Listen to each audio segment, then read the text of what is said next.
Bueno, muchas gracias, Alberto. De verdad, un saludo a toda la audiencia, a quienes se convocan hoy para, por lo menos, reflexionar sobre un tema que en el imaginario colectivo colombiano no es muy importante.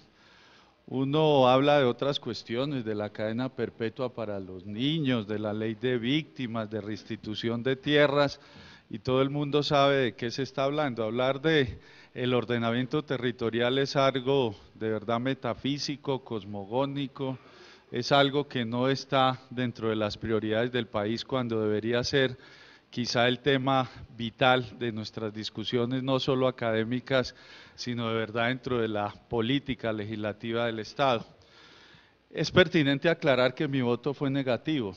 En la comisión primera solamente 2 senadores votamos negativamente esta ley de ordenamiento territorial, el senador Avellaneda y quien habla. Y lo hicimos, o personalmente lo hice por varias razones. La primera, por convicción, estamos de acuerdo, Alberto, esta es una ley que no tocó lo fundamental de una ley de ordenamiento territorial, que es el tema de competencias, es el tema político-administrativo que está implícito en cualquier ley de ordenamiento, pero no discutió algo que hemos venido aplazando desde hace mucho tiempo, y es el tipo de régimen de Estado que nosotros queremos.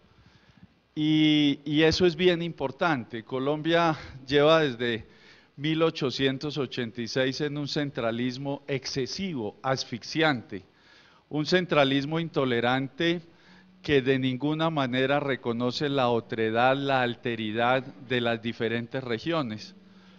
Y nos hemos acostumbrado a ello.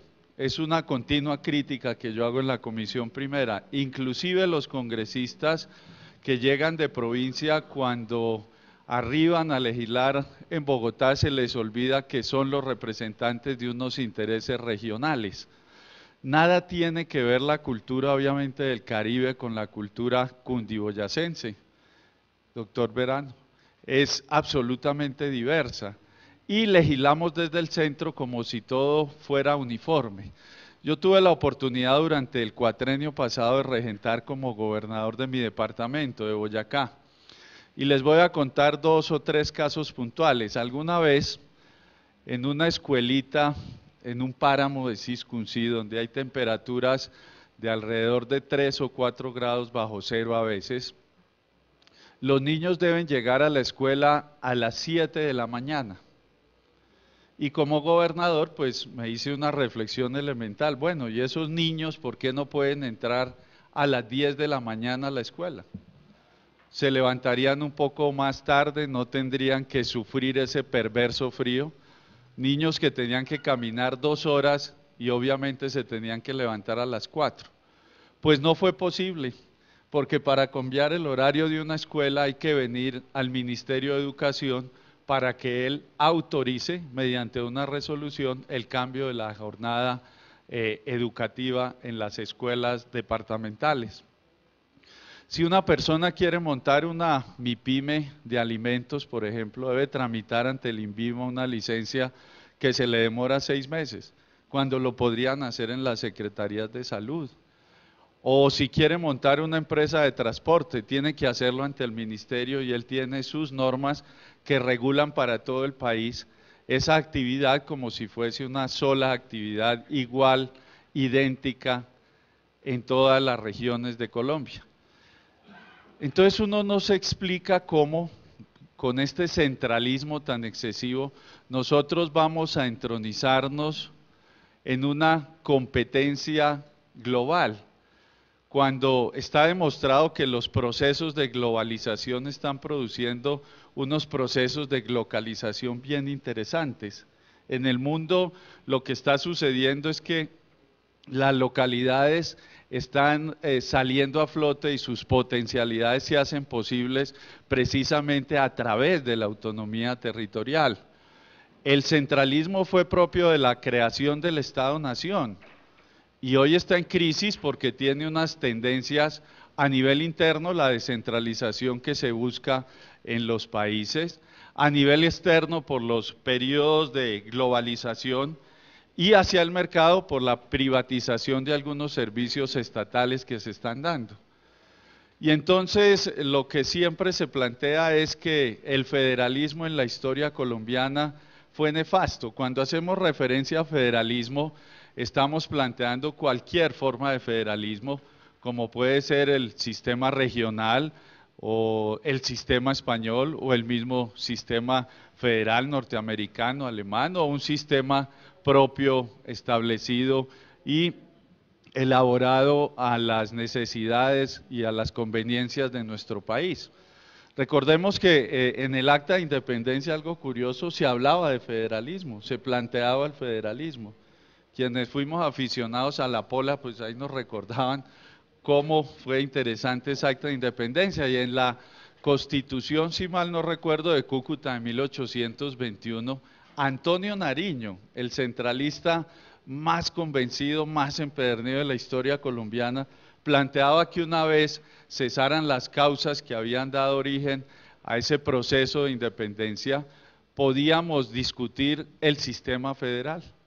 Y no se ha discutido, es un tema que se aplazó y que todos esperábamos que en este proceso de la elaboración de la Ley de Ordenamiento Territorial, pues por lo menos se colocara ante la opinión pública y hubiese tenido un amplio debate en el Congreso de la República.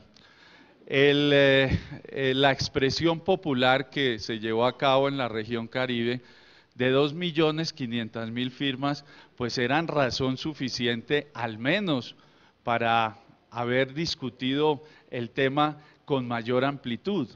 Y entonces, pues lo que la ley hizo, tienes toda la razón, Alberto, fue elaborar 39 artículos. Tenemos un estudio, alguna vez lo veíamos, de los 39 artículos, 22 son repetición de normas, de leyes y de normas establecidas en la Constitución. Es decir, no hay alguna novedad que valga la pena y que seguramente hubiese resaltado esa ley de ordenamiento territorial. Por eso uno a veces no explica el alboroto que se ha llevado a cabo. Bueno, claro, después de 20 intentos tenemos una ley de ordenamiento territorial. Sí, pero ¿cuál ley? La ley habló de competencias, la ley habló de las entidades territoriales que queríamos, porque es que se da por sentado, entre otras cosas, que ya podemos instaurar un sistema regional. Bueno, pero discutámoslo. Vamos a tener entonces el municipio, vamos a tener la provincia, vamos a tener las gobernaciones, vamos a tener las regiones, vamos a tener otras entidades territoriales a nivel municipal. ¿No será que vamos a tener una hipertrofia de entidades territoriales que en países como Italia han sido problemáticas porque no hay competencias para tantas entidades territoriales? Esta era la gran discusión que se debió haber dado en esta ley, en la elaboración de la Ley de Ordenamiento Territorial, y no fue así. Yo diría entonces que más bien se están encontrando expresiones autonómicas en otras leyes.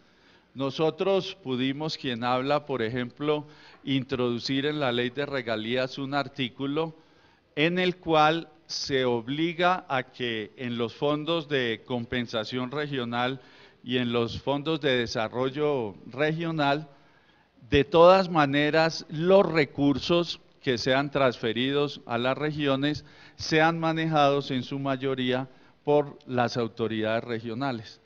Creemos que fue por lo menos un impulso de una relativa autonomía financiera para las regiones en la Ley de Regalías.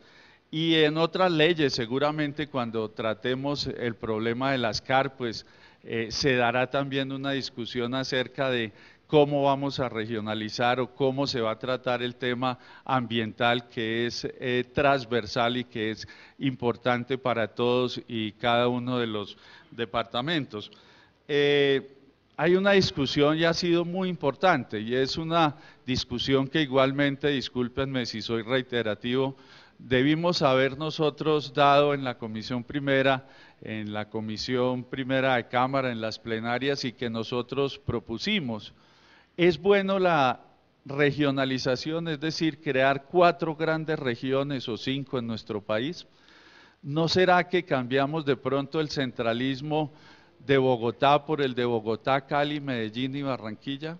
Era una pregunta que se hacen algunos tratadistas que han mirado el tema. ¿O no sería mejor haberle dado autonomía territorial a los diferentes departamentos? Cuando se habla de autonomía siempre se expresan 2 o 3 talanqueras. La primera, que es que se pueden desbarajustar las finanzas del nivel central; la segunda es la corrupción; y la tercera, pues hace referencia a que no sería fácil hacer una redistribución del territorio, pero todas y cada una de ellas son falacias o son paralogismos que en determinado momento no tienen su razón de ser. Esta ley entonces, yo resaltaría únicamente de pronto el artículo 36, que da la posibilidad de que en el futuro pues estas RAP se conviertan en red, pero es un artículo que está diseñado para que opere el fenómeno que los alemanes denominan la inercia legislativa, porque deja a la ley otra vez la posibilidad de que se regule todo lo que tiene que ver con la posibilidad de que las regiones puedan ser entidades territoriales. Nosotros explicamos nuestro voto contrario a este proyecto más o menos y de una forma global en esos términos. Sería interesante después, como dicen las monjitas, goterearnos otro espacio de estos para explicar más ampliamente por qué no estuvimos de acuerdo con esta ley de ordenamiento. Yo creo que de todas formas es otra frustración y es un culto exagerado a la ley. Nosotros, los colombianos, estamos convencidos que la ley es un ungüento que nos untamos los ciudadanos de esta patria y que una vez está expedida, sancionada, pues se curan los males de la nación, cuando no hay nada más adverso y nada más mentiroso. Esa cultura legalista, por el contrario, lo que frena a veces es otros procesos de tipo social.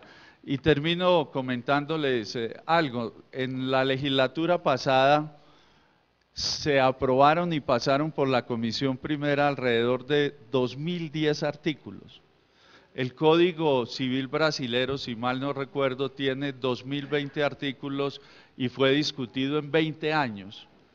Toda esta hipertrofia legislativa continúa acrecentándose si seguimos emitiendo y emitiendo y emitiendo leyes. En nuestro imaginario de verdad es perversa la costumbre de creer que el Congreso únicamente tiene que producir leyes que finalmente no son discutidas en el Parlamento, sino que casi todas son de origen ejecutivo para solucionar todos los problemas. Yo creo que en nuestra cultura jurídica deberíamos trascender este sistema de fuentes y empezar a plantear otros procesos.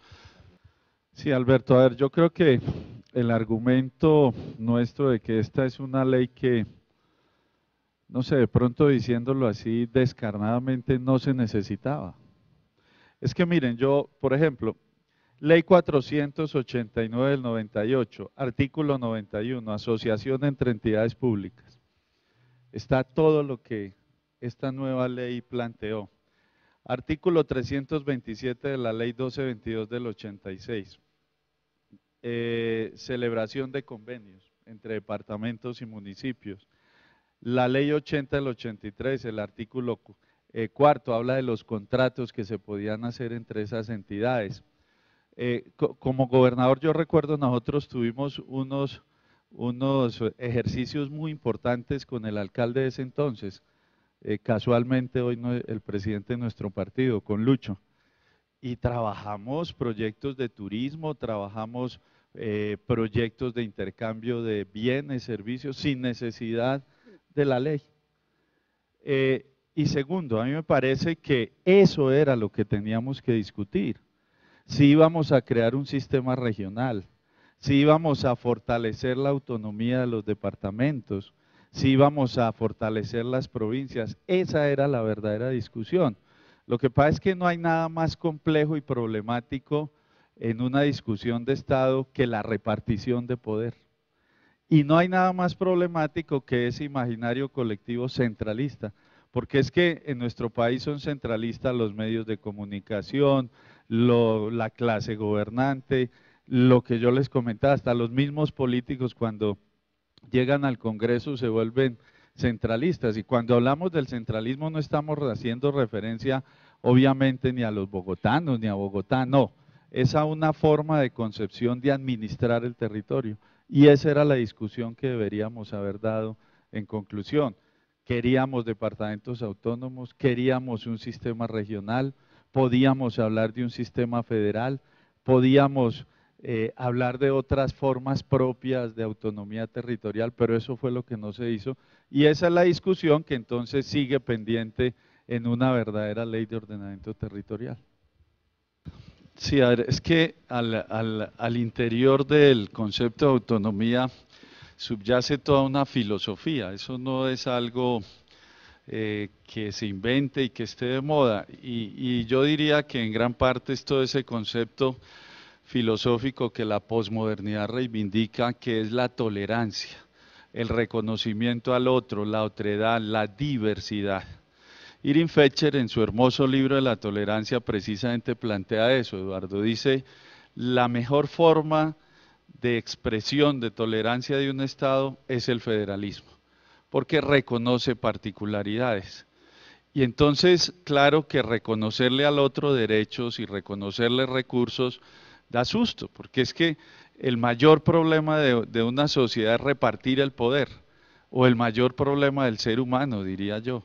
Cuando Alemania después de la Segunda Guerra Mundial estuvo en crisis, diseñó el sistema de Landers. Y cuando Italia tuvo el problema de disgregación con Austria, o cuando al sur las regiones pensaban separarse, pues entonces diseñó el sistema de regiones de estatuto especial y les dio autonomía y les dio la posibilidad de que se gobernaran. Y ese modelo norteamericano que aún hoy está vigente, pues es un modelo que por lo menos deberíamos estudiar. Hoy por hoy, el 40% de los habitantes de la humanidad viven en sistemas federales. Llámese regionales, llámense de autonomía, llamémoslo como lo queramos, sistemas autonómicos. Entonces sí, estamos de acuerdo. El temor es finalmente la repartición de poder, que es lo más difícil de concertar, ¿no?